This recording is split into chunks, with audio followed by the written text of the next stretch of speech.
আসসালামু আলাইকুম।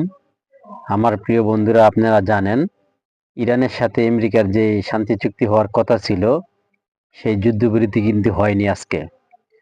সেই যুদ্ধবিরতি কিন্তু আপনার পাকিস্তানের ইসলামাবাদে হওয়ার কথা ছিল।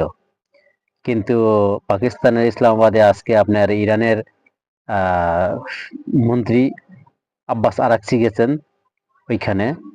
ওনাকে অনেক নিরাপত্তা দিয়ে পাকিস্তান নিয়েছে। তারপরে আপনার মার্কিন ভাইস প্রেসিডেন্ট কিন্তু আজকে আসেনি।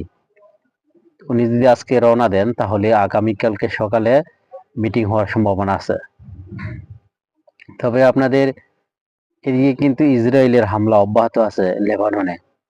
ইরান চাচ্ছে যে লেবাননকে ছাড়া সে যুদ্ধবিরতিতে যাবে না।